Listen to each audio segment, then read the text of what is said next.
nggak sedikit yang bilang kalau soshum itu hafalan, men. Itu salah gede, guys. Kalau menurut gua nih, yang anak soshum sejati, anak IPS waktu SMA tuh, yang hafalan itu malah IPA gitu loh. Dia harus ngafalin tabel periodik, rumus-rumus fisika, struktur-struktur dalam biologi, itu hafalan semua. Tapi kalau soshum malah enggak. Kebanyakan orang-orang yang nggak suka soshum tuh males masuk soshum gara-gara nggak kuat hafalan. Itu kebalik. Atau teman-teman yang belajar di soshum dengan cara menghafal selama ini itu juga salah. Seperti apakah lebih tepatnya? So, let's get started di video ini, guys.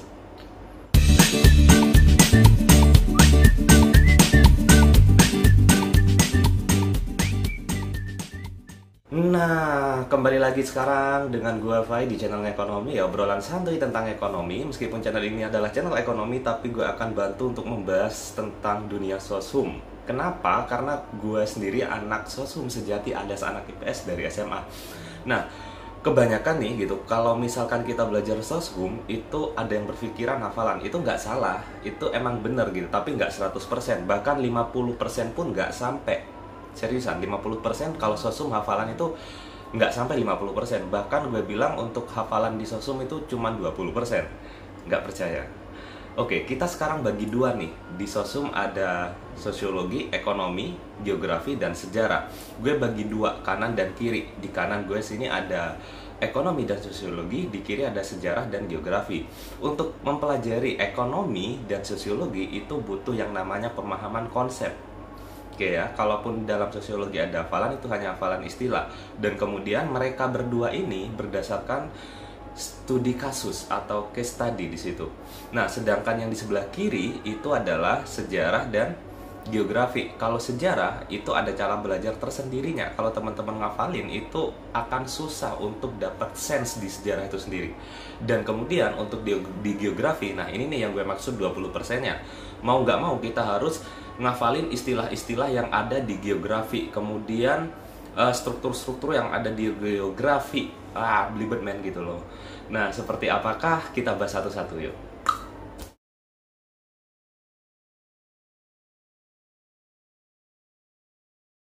Nah, sekali lagi, kalau misalkan kita belajar ekonomi nih, secara otomatis yang dipelajari adalah konsep. Karena ketika kita ngomongin konsep, berarti soal-soal yang disajikan itu merupakan studi kasus untuk menjawab kasus A, kasus B, kasus C, dan seterusnya.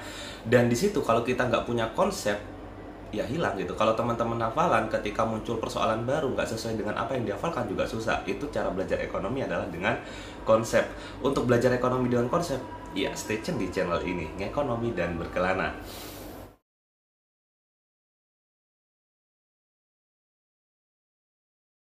Nah, untuk yang kedua adalah cara belajar sejarah menurut Ngekonomi sendiri ya. Sepengalamanku nih selama masih SMA, untuk belajar sejarah kita harus mempelajarinya secara timeline.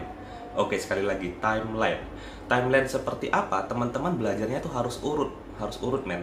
Dari masa yang paling lampau atau yang pertama kali dipelajari berurutan gitu kan. Blang.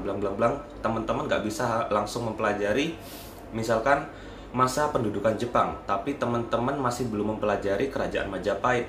Atau teman-teman belajar Jepang, habis itu belajar Majapahit, habis belajar Majapahit, belajar masa demokrasi terpimpin.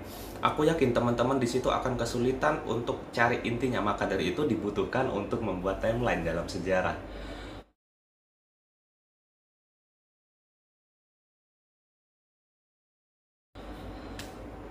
Oke, timeline seperti apa? Timelinenya seperti ini. Aku contohin aja ya. Mungkin nanti kalau teman-teman merasa seret, gue bikinin timelinenya untuk yang sejarah.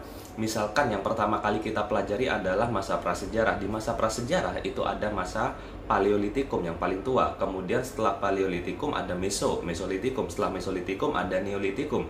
Setelah Neolitikum ada Megalitikum. Dan yang terakhir adalah masa Perundagian. Nah, ini kalau kita belajar secara urut, ini asik banget. Asik bangetnya seperti apa? Nah, asik bangetnya adalah ketika kita belajar Paleolitikum, berarti kita belajar masa batu yang paling tua. Teman-teman tinggal imajinasikan aja, ini masa yang paling primitif, di mana orang-orang pada waktu itu masih hidup berpindah-pindah, guys. Nah, ketika orang-orang hidup berpindah-pindah, berarti bercocok tanam nggak? Enggak, mereka nomaden. Oke ya, mereka nomaden di situ. Kemudian peninggalannya apa? Berarti peninggalannya di sini berupa batu-batu yang masih belum berbentuk atau kasar istilahnya. Misalkan ada kapak genggam. Oke ya, berarti dia cuma nemu batu digenggam terus dijadikan alat. Seperti itu.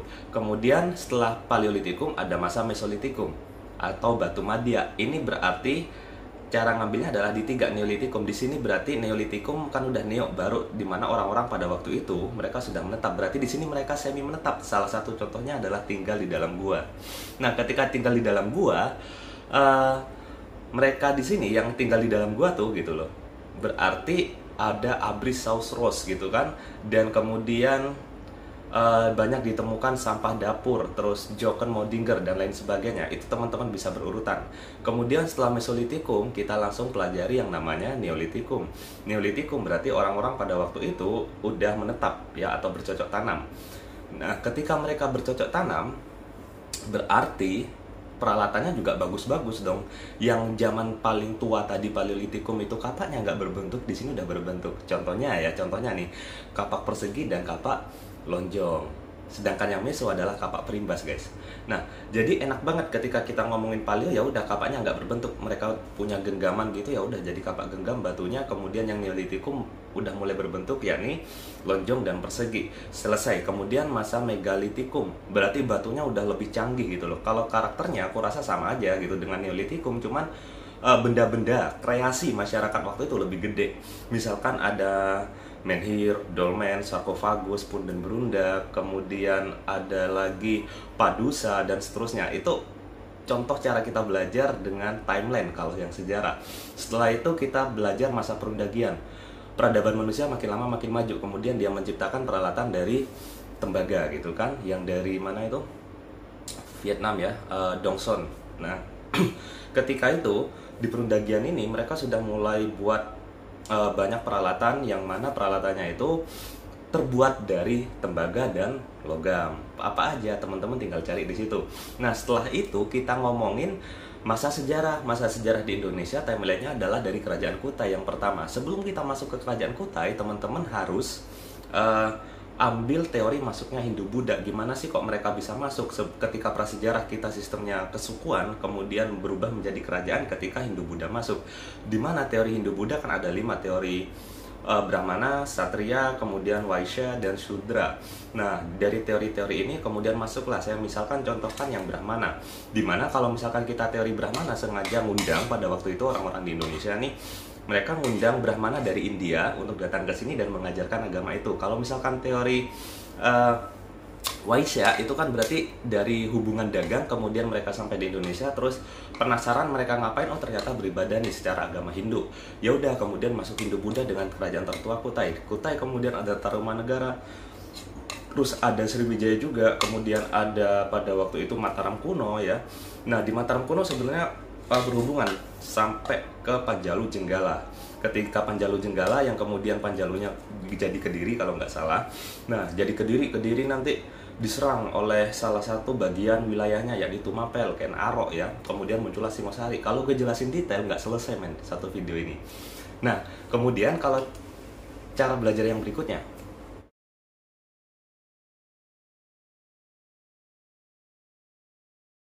kalau sosiologi, kita belajar dari istilah kemudian dikaitkan dengan fenomena yang terjadi di sekitar kita. Misalkan ada contoh materinya itu mobilitas sosial ya, mobilitas sosial ada yang vertikal, ada yang horizontal.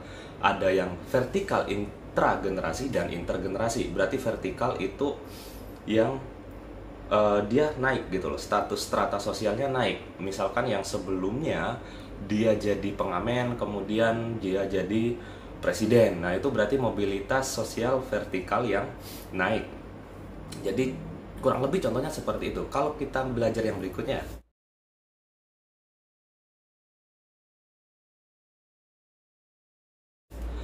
oke, nah ketika kita belajar geografi, mau nggak mau kita harus tahu istilah-istilah yang ada di geografi. Misalkan CIG, apa aja unsurnya. Kemudian tingkatan-tingkatan atmosfer ya, stratosfer, eksosfer, kemudian sebelum itu ada mesosfer. Teman-teman mau nggak mau 20% dari sosum yang menghafal yakni di sini di geografi menurutku sendiri gitu loh.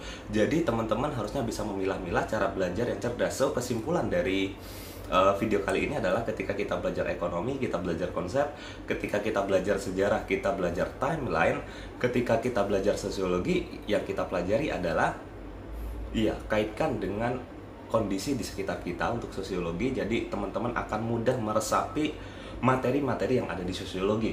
Kemudian untuk biografi, teman-teman mau nggak mau, teman-teman harus tahu istilah-istilah dalam biografi dan tingkatan-tingkatan, lapisan-lapisan yang dipelajari di situ.